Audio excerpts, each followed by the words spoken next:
الرحمن الرحيم. بسم الله الرحمن الرحيم. دي محطة سوج عبارة عن 4 مضخات، مضختين صغار ودي مضختين كبار، وادي الخطوط بتاعتهم.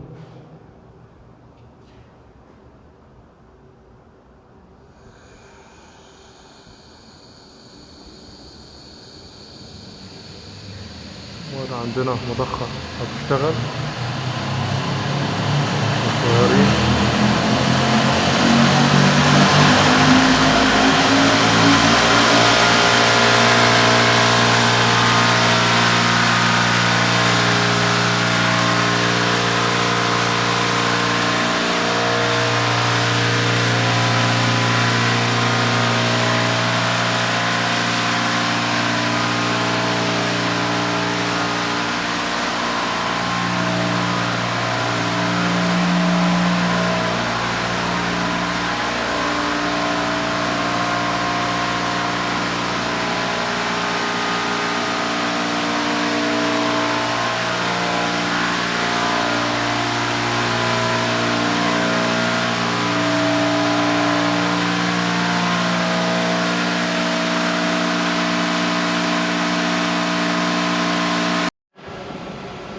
دي بنانات المسؤولة عن تشغيل المضخة اوتوماتيك ومانوال. لو في مشكلة في الحساسات فبيشتغل مانوال.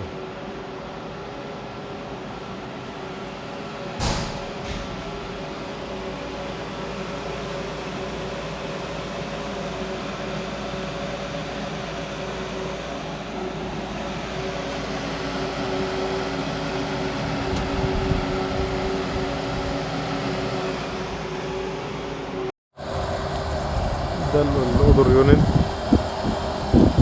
المسؤول عن الروايح، عشان مفيش روايح تطلع بره المحطة بره الويل، فده بينقل الروايح بيخليها كويسة يعني. جواه فحم.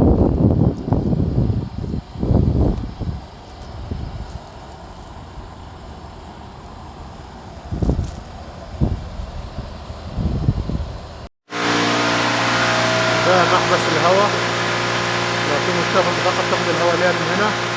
وده عبارة عن الصيانة بتاعت المروحة لو في مشكلة من هنا أو من هنا. دي صيانة المضخة، لو فيها مشكلة من جوه ولا حاجة عند المراوح بتفك دوت وتشوف ايه المشكلة بتاعت المراوح. ده باسكت سكرين مانوال لتنظيف الويت ويل.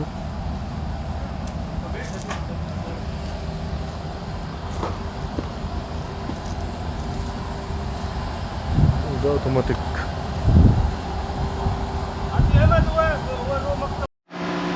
ودي بانلات الكهرباء بتاعت المضخات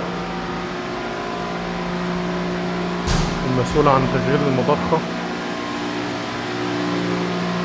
ده هنا البانلات المسؤولة عن تشغيل المضخة، بتشغلها اوتوماتيك ومانوال.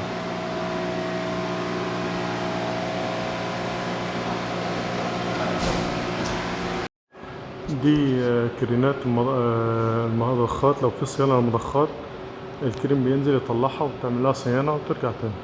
أي مشكلة في المحابس اللي تحت والتشيك فالف المضخات، أي حاجة الكرينات دي بترفعها.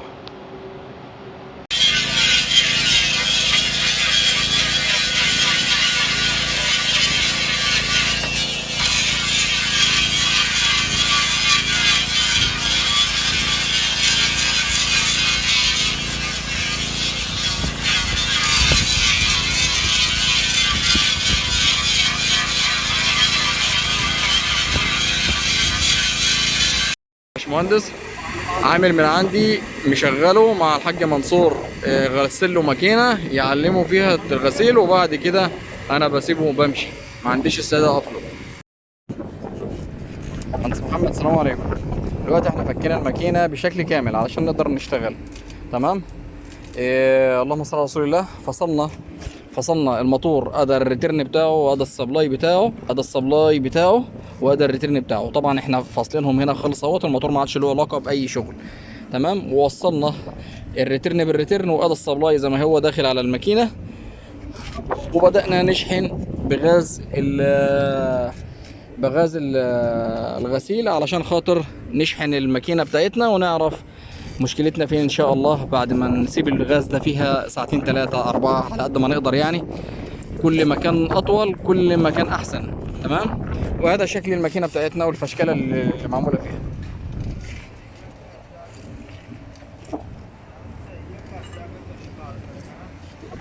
لا هتلاقي يا ابني يا ابني والله دايس عليك.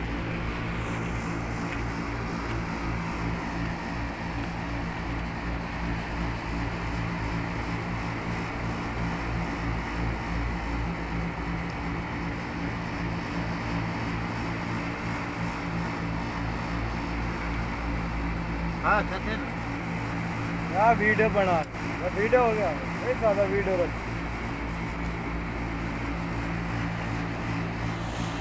ये सारा वीडियो रखिए बेटा मंडलम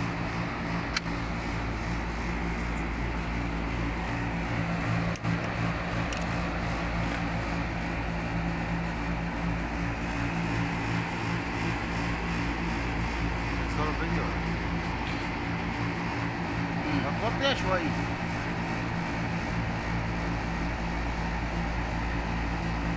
او على ايدي